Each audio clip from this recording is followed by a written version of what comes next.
Pessoal, vamos resolver questão aí de banco de dados relacionais de uma banca aí que é uma das bem temidas em relação à tecnologia da informação, que é a Fundação Getúlio Vargas, ou a famosa FGV, né? Vamos ver o que a FGV prepara para a gente quando ela cobra questões de bancos de dados, bancos de dados relacionais.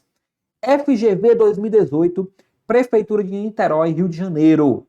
Considere duas tabelas, T1 com atributos A e B e T2 com atributos C e D. Né? Então, tabelinhas aqui, ó. Tabelinha T1, temos A e B.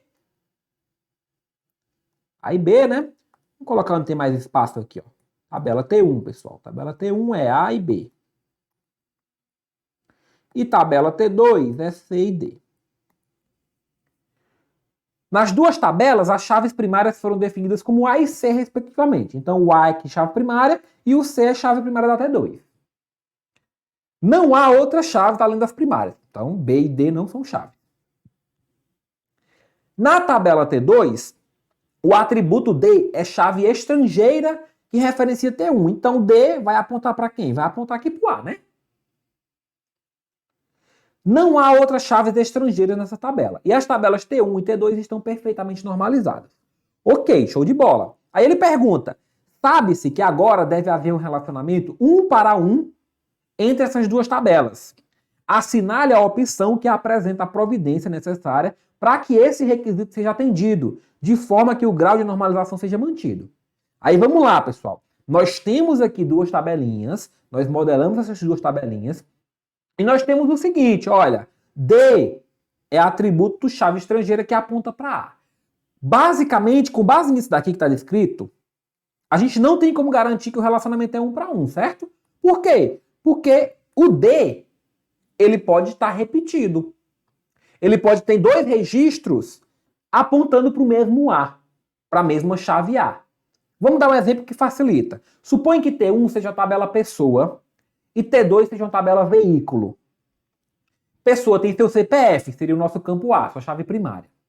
E aí D seria o CPF do proprietário do veículo. Aí vamos supor que nós temos o veículo 1 e o veículo 2, ambos da mesma pessoa. Ambos da pessoa de CPF 11.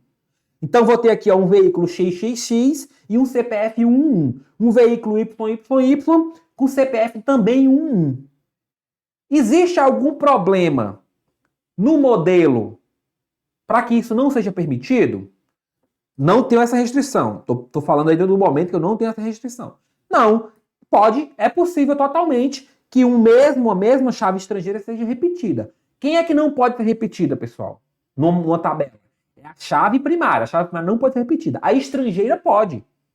A estrangeira pode. Então, a estrangeira, ela poderia ter mais de um registro com o mesmo valor para a chave estrangeira. Nesse caso, uma pessoa poderia ter mais de um veículo. Cada vez que ela tiver um veículo, vai ter o CPF dela ali, mesmo que seja repetido. Isso é o padrão, isso é o normal. Só que a questão quer que o relacionamento seja 1 para 1. Se o relacionamento tem que ser 1 para 1, então eu não posso ter dois valores para D repetidos. Como é que eu faço para incluir no modelo, incluir uma regra para que D não seja repetido? Já que ele não é chave, pessoal. Porque foi dito que ele não é chave. Se ele fosse chave, beleza. Ele não seria repetido. Então eu vou ter que inserir uma restrição de unicidade nesse registro, nesse atributo. Como é que eu faço isso em banco de dados relacionais? Eu coloco uma restrição unique.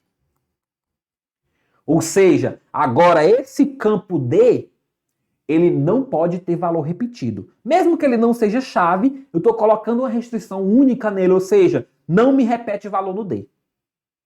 E aí eu chego no gabarito, que é a letra D.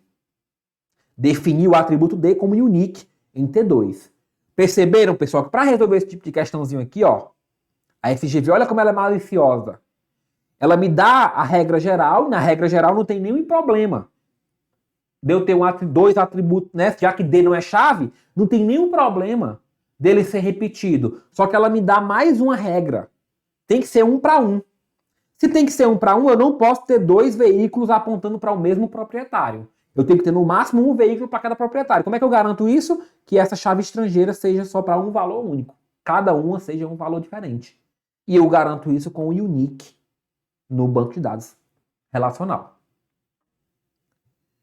Beleza, então nossa letra D, né? FGV 2018, Assembleia Legislativa de Rondônia. Considere uma tabela relacional R com atributos A, B, C, D e as seguintes dependências funcionais. Então eu tenho aí, ó, A determina B, B determina C, A determina D e B determina A. Então significa que eu posso encontrar o valor de B através de A, né? Ou o valor de C através de B. E assim, faz dependências funcionais. Estabelecendo-se que os atributos sublinhados identificam chaves primárias ou candidatas, o esquema correto para que se obtenha um projeto normalizado até a forma normal de Boyce Code é. Então vem letra A. Letra A, chave, né, marcada aí no A, marcada no A, B, A, B, C, D, né? A, B, C, D. Aqui, na verdade, pessoal, tá faltando um sublinhado, tá? A e B são sublinhados aqui, ó. A e B são chaves. Estaria correta para respeitar de Boyce Code? O que é que nos diz a forma de Boyce Code? A forma de Boyce Code nos diz, aqui é sublinhado, vamos só ressaltar, né? A forma de Boyce Code nos diz que todo determinante tem que ser chave. Quais são os determinantes aqui pelas dependências que a gente identificou? A é determinante, B é determinante, certo? A determinante, B determinante. Então, se eu quero criar uma relação, uma tabela, que siga a regra de Boyce Code, todos os determinantes têm que ser chave. Aqui, todos os determinantes são chaves? Sim. A e B são chaves. Então, é o nosso correto. Nosso item correto já de cara, né? Vamos para o item B. Aí é só o A que estava sublinhado. Não, aí o B não seria chave. Não, aí não pode. Porque ele não é determinante, ele determina C e ele determina A. Então ele tem que ser chave, nem que seja uma chave candidata, para seguir a regra de Boyce Code. Então a B está errada. Letra C. Aí, ó, na letra C eu não tenho o A como chave. Aí não também, porque o A é determinante. O A determina B e o A determina D. Então, esse modelo descumpre a forma normal de Boyce Code. No item D, pessoal, no item D eu só tenho o A como chave, eu não tenho o B como determinante, como chave. Então, também não tenho o cumprimento da Boyce Code. E no item E, aí o item E vem um negócio interessante. Por quê? Porque eu tenho duas relações e o A seria determinante da primeira e o B determinante da segunda. Ah, professor, esse item também não poderia estar correto? Aí vamos analisar. A determina quem? A determina B, determina D. Então a primeira tabela, nenhum problema. Né? Nenhum problema. Só que B, pessoal, segundo a R2 aqui, ó, B estaria determinando nessa tabela só o C, mas B também determina A. Então aqui, ó, eu teria o descumprimento, porque ele não estaria com as determinações todas elencadas. Então, para isso, realmente eu preciso que todo mundo esteja numa tabela só e que A e B sejam chaves para cumprir a forma normal de Boyce Code. Beleza? Então, gabarito letra A. FGV 2018, Assembleia Legislativa de Rondônia. No âmbito da teoria de projeto de banco de dados relacionais, considera as seguintes dependências funcionais para os atributos A, B, C e D. Então, A determina B, B determina C e C determina D. Nesse caso, a dependência A determina C poderia ser deduzida pelo axioma da... Olha para as dependências e qual é que seria a aumentabilidade, completude, reflexibilidade, transitividade e união. Pessoal, se A determina B e B determina C, logo A determina C. Que axioma é esse ou que regra é essa? É a regra da transitividade. Eu tenho uma dependência de um item em relação ao outro, que determina outro, logo o primeiro determina o terceiro. Isso é a transitividade. Isso é a regra da transitividade. Professor, fala um pouquinho aí sobre essas regras que a gente pode utilizar para encontrar dependências funcionais. Vamos lá, vou falar da regra da separação. Regra da separação. Regra da separação é o seguinte, pessoal. Ó. Se A determina BC, ou seja, A determina tanto o atributo B quanto o C, significa que ele determina eles de forma separada. Então eu posso quebrar isso. Eu posso quebrar em A determina B e A determina C, em duas dependências separadas. Beleza? Então, se CPF determina nome e endereço, Então CPF determina o nome e CPF determina o endereço. Separo, eu posso separar. Essa é a primeira regra que a gente consegue utilizar para fazer dependência funcional. Beleza? Show de bola. Eu também tenho a regra da acumulação. O que é a regra da acumulação? Acumulação. Se A determina B, então AC determina B. Se o A sozinho é suficiente para determinar outro atributo, ele junto com mais alguém também vai ser suficiente para determinar outro atributo. Se somente o CPF determina o endereço, então o CPF e o nome também vão determinar o endereço. Perceberam? Cuidado, cuidado. Pessoal, não é o contrário. Não é que A determina B, aí A pode determinar B e C. Não necessariamente. Não necessariamente. Eu vou colocar mais atributos do lado que determina. Aí é possível. Então isso é acumulação. Aí nós temos a transitividade, que é o que nós vimos, né? Transitividade de se A determina B e B determina C, então A determina C. Se 1 determina 2 e 2 determina 3, então 1 determina 3. Beleza? Isso é a transitividade. E nós temos a pseudotransitividade. O que é a pseudotransitividade? Se A determina B e BC determina D, então AC determina D. Olha só. Se A determina B e BC determina D, então AC determina D. Por quê? Porque como se eu estivesse substituindo aqui, ó. O A não determina B, pessoal? Então o B eu posso substituir aqui pelo A, ó. Seria AC determinando D, entenderam? Porque ele tem um determinante antes. Seria a pseudotransitividade. Então, com base nessas regras, a gente consegue definir algumas dependências funcionais. E aí a questão trouxe pra gente a da transitividade. FGV 2018, Assembleia Legislativa de Rondônia.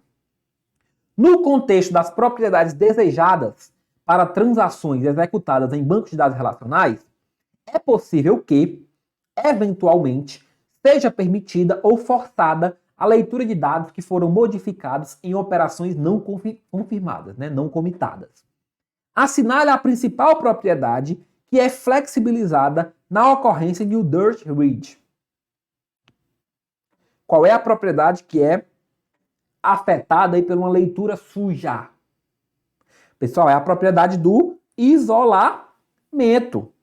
O que é uma leitura suja? Vamos supor duas transações, transação T1 e transação T2, pessoal. Elas estão executando em simultâneo, certo? Aí eu tenho um valor X lá que é 0. Aí a transação T1 leu X 0 e colocou X igual a 10.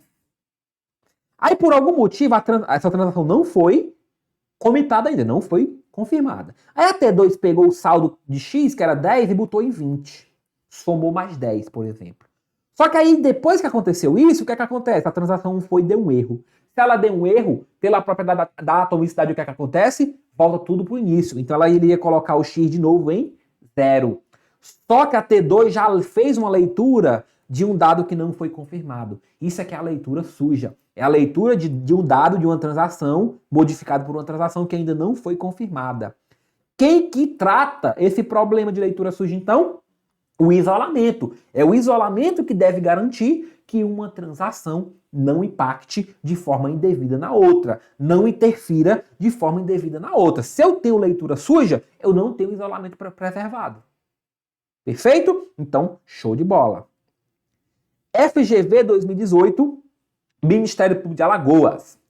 No contexto da otimização de consulta para bancos de dados, a álgebra relacional tem um papel importante, especialmente na construção das carry trees, para a representação de planos de execução. As operações primitivas da AR, da álgebra relacional, são definidas como as operações que não podem ser expressas por meio das demais operações. Assinale a opção que apresenta a lista que contém as 5 operações primitivas da álgebra relacional.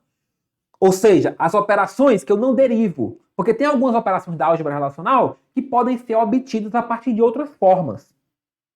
Só que tem 5 delas que não. E já vou colocar para vocês direto o gabarito, pessoal. Essas 5 são essas. Ó. A diferença, o produto, a projeção, a seleção e a união. né? O produto cartesiano. Vamos falar rapidamente sobre cada uma delas? Nós temos a seleção, né, pessoal? O que a seleção retorna? Retorna as linhas que cumprem alguma condição. Então, me retorna todas as pessoas que têm salário abaixo de 10 mil. Então, a seleção faz isso. A projeção, galera, ela retorna as colunas. Ela faz um filtro de atributos. Então, dado uma tabela com 10 atributos, me retorna o atributo 1, 2 e 3. Isso é feito com base na projeção. O produto cartesiano é a multiplicação, digamos assim, né? É todas as combinações possíveis das linhas das tabelas. Então, suponha que eu tenho aqui a tabela com uma linha A, linha B, linha C, e outra tabela com linha D, com linha E, pessoal, o produto cartesiano vai cruzar todo mundo com todo mundo, ó. Então vai relacionar A com D, A com E, B com D, B com E, C com D, C com E. Isso é o produto cartesiano. A diferença, ou a união, né? A união, pessoal, é basicamente o quê? Retornar todo mundo que está na primeira, que está na segunda ou que está em ambas. É igual à união da operação de conjuntos, né? Todo mundo que está na primeira, todo mundo que está na segunda e todo mundo que está no meio. Isso é a união. E a diferença, também usando aqui a operação de conjuntos, é todo mundo que está na primeira e não está na segunda. Então, só essa galera daqui, ó. Beleza? Essas são as operações primitivas da álgebra relacional. Aí temos outras, né, pessoal? Temos a interseção, né? Temos outras operações de álgebra relacional que podem ser realizadas. Mas essas são as chamadas primitivas. FGV 2018 MPE Alagoas. Considere uma tabela relacional T com os atributos ABCDE, na qual as seguintes dependências funcionais se verificam. A determina B, B determina C, C determina D, determina E e E determina A. Para que essa tabela seja normalizada até a forma normal de Boyce-Codd, o que é que tem que acontecer, pessoal? Para ser Boyce-Codd, quem são... O que define Boyce-Codd? Forma normal de Boyce-Codd. Todo determinante tem que ser chave. Então vamos lá. Quais são os determinantes aqui? A, B, C, D e E. Todos esses caras são determinantes. Certo? São determinantes. Aí ele vem T, a letra A, né? Então eu teria que ter chave aqui A, B, C, D e E. Todos têm que ser chave, né? Todos têm que ser chave. Todo determinante é chave. Isso é a definição de Boyce-Codd. T deve possuir apenas um identificador composto pela justaposição dos atributos, ou seja, isso aqui vai ser uma chave só? Não, não vai ser uma chave só. Como é que eu sei que não é uma chave só? Por quê? Porque A não determina todo o resto. A determina só B. Diretamente, pelo menos, né? Então não vai ser uma chave única. O que é que eu preciso que seja? Que cada um seja uma chave separada. Que cada um seja uma chave diferente. Aí vamos continuar lendo. Então na A não é. Na B, T deve possuir apenas um identificador composto pela justaposição dos atributos A e E. Não é só do A e E, né? Os outros todos são chaves. Deve possuir 3 identificadores? Não, 3 não. Deve possuir 5 identificadores? Cada um composto por um dos atributos? A, B, C, D e E individualmente? Perfeito. Então tem que ter 5 chaves. Uma delas vai ser primária, logicamente, e o resto vão ser chaves candidatas. 5 chaves, cada um com um dos determinantes. Então vai ter uma chave A, uma chave B, uma chave C, uma chave D, uma chave E. Então letra D, nosso gabarito. Nenhum identificador, por exemplo... Não, lógico que tem que ter um identificador. Cada tabela tem que ter um identificador. Cada tabela tem que ter uma chave. Entenderam aqui, pessoal? A dúvida principal reside na A e na D. Por quê? Porque a A diz que é uma chave para todo mundo. Uma chave só com todos os atributos. Só que não pode ser uma chave só com todos os atributos. Por quê? Porque, por exemplo, ó, D determina E, né? D determina E.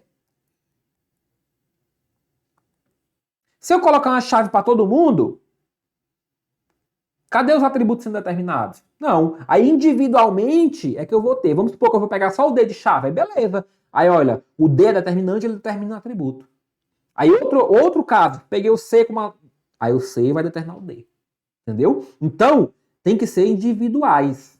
Só poderia ser todo mundo junto se eu tivesse, vamos dar um exemplo, ó, se eu tivesse A, B, C, D, por exemplo, determinando E. Ou A, B, C, D, E determinando F. Aí seria uma chave só formada por esses atributos aqui todos. Aí beleza. FGV 2018, MPE Alagoas.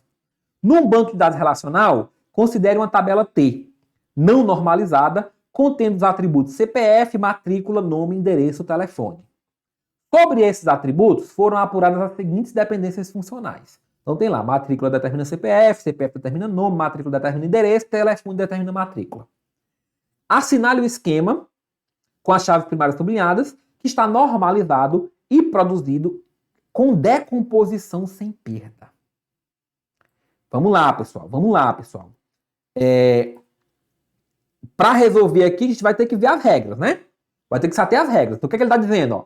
Matrícula determina CPF, CPF determina nome, matrícula determina endereço, telefone determina... Ah, professor, mas telefone determina alguma coisa? Beleza, é a regra do jogo, é a regra da questão. Não coloquem coisa na cabeça de vocês, né? Não coloquem coisa na cabeça de vocês. Mas aí vamos lá, pessoal, vamos lá. Vamos analisar cada uma das tabelas e ver se elas cumprem essas determinações aqui, essas dependências funcionais aqui. Então vamos lá, T1, CPF determina nome, né? CPF seria chave. Ok, sem nenhum problema. Tá aqui, ó. T2, matrícula determina CPF, beleza. Aí T3 é o seguinte, telefone determinando matrícula e endereço. Não, telefone só determina matrícula. O que é que aconteceria aqui se eu deixasse essa tabela aqui? Ele diz que está normalizado, ó. Se eu deixar isso daqui, pessoal, endereço não vai depender do telefone, endereço vai depender de matrícula. Se endereço depende de matrícula, ele iria depender de um atributo não chave. Então eu teria aqui uma dependência transitiva. Eu estaria ferindo a terceira forma normal. Então a T3 não permite a gente concluir que ela está certa, né? Porque fere a terceira forma normal. Item 2, CPF, matrícula, nome e endereço. Pessoal, aqui, ó, matrícula, nome. Matrícula determina CPF, certo? Matrícula determina CPF, né? Matrícula determina CPF. Tá lá. CPF determina nome. Cadê o nome? Nome está sendo determinado, então, por um atributo que seria não chave. Então, também descumprimento da terceira forma normal. Tá bem errada. C. CPF determina nome, ok.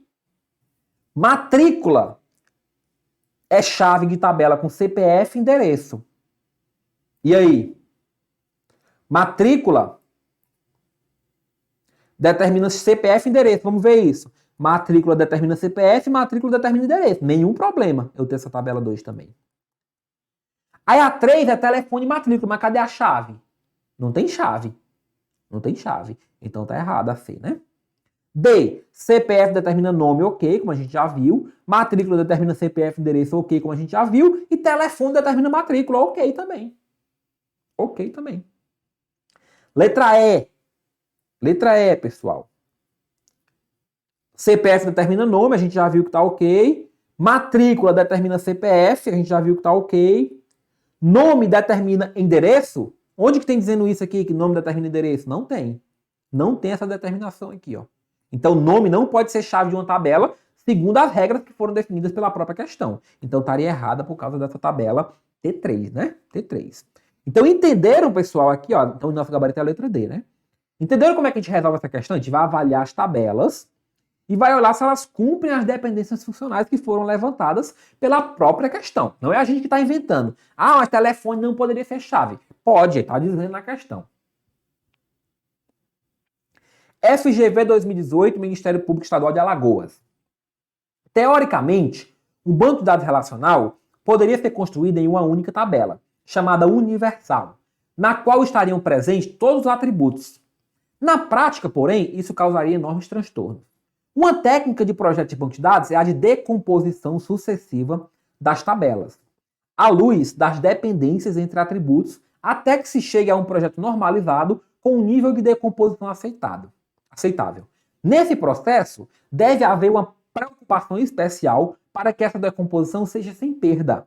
Assinale a opção que apresenta o significado técnico de decomposição sem perda, ou seja, ele quer esse conceito. A questão quer simplesmente o conceito de decomposição sem perda. Vou procurar lá. Cada atributo deve aparecer em uma ou mais tabelas após a decomposição? Beleza, isso pode acontecer, mas não é a definição de decomposição sem perda. Você vai pegar um tabelão, né? E vai quebrar aquele tabelão em várias tabelas. Cada atributo desse vai estar em uma ou mais tabelas. Ok, mas isso não tem nada a ver com decomposição sem perda. É decomposição qualquer. Cada atributo deve aparecer em apenas uma das tabelas? Não necessariamente, né? Não necessariamente. Todos os estados representáveis na tabela universal deveriam ser alcançáveis por meio da combinação das tabelas obtidas pela decomposição? Galera, esse aqui é nosso gabarito. Aí vamos entender a decomposição sem perda. Você pegou uma tabela e quebrou em 10, por exemplo. 10 tabelas. O que é a decomposição sem perda? Essa sua quebra, ela permite que a qualquer momento você pegue essas suas 10 e junte num tabelão de novo, sem perder nenhuma informação. Sem perder nenhuma informação. Ou seja, através da combinação das tabelas menores, das subdivisões, você consegue montar o esquema geral de novo. A tabelão universal. Então isso é decomposição sem perda.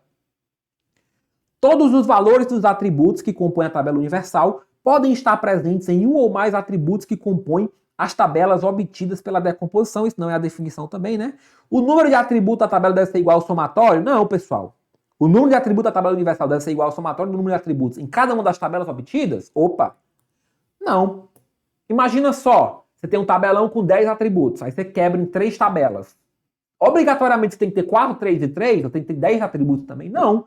Muitas vezes, na verdade, geralmente, quando você quebra, você tem alguns atributos repetidos. Por quê? Porque esses atributos vão ser chaves estrangeiras para relacionar com a chave primária de outra. Então acaba que quando você decompõe, você tem até mais atributos do que a tabela original. Não é o número igual, né? FGV 2018, Ministério Público de Alagoas. Considere uma tabela de banco de dados contendo informações de contato dos clientes de uma empresa. Sabe-se que cada cliente pode ter um número variado de contatos, de mesma natureza ou não. Então tá aí a tabelinha. A seguir, extrato da instância dessa tabela, né? Contendo os dados completos dos clientes. Com base nessa tabelinha, ele quer, sobre as dependências funcionais e multivaloradas para essa tabela, assinale. Vamos ver. Código do cliente determina a natureza e contato? Para a gente saber se o código do cliente determina a natureza e contato, pessoal, a gente tem que olhar se o código do cliente, sempre que for o mesmo, vai ter sempre a mesma natureza e sempre o mesmo contato. Então vamos olhar para o código do cliente 1, 2, 3. Olha, ele tem natureza e-mail e ele tem natureza celular. Ou seja, não determina natureza. E tem contatos diferentes, inclusive. Então, o mesmo código do cliente está em 2 registros diferentes, com naturezas e contatos diferentes. Então isso aqui não é válido. Código do cliente e natureza determinam contato, ou seja, a combinação desses dois determina o contato. O que é que significa? Que sempre que tiver os dois, eu vou ter um contato diferente. Aí nós temos que olhar, né? Olhar agora para o 2, 3, 4, ó. Veja só.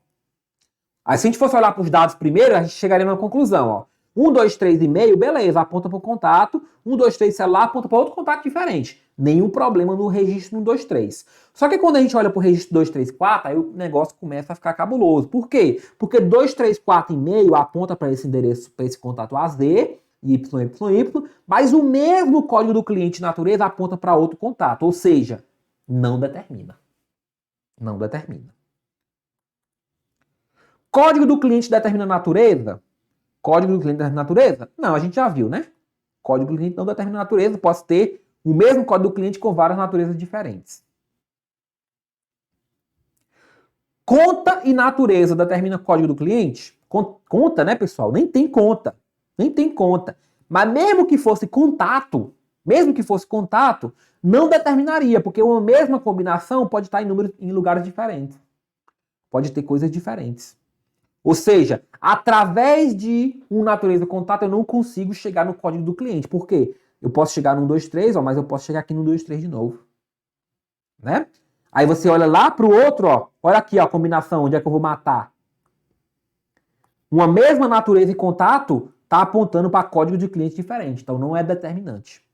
Para ser determinante, pessoal, sempre que eu tiver um valor do primeiro lado, tem que ter um valor do segundo lado. Sempre que eu tiver um valor de natureza e contato, teria que ter o mesmo valor do código do cliente. Então a gente descobriu que não determina.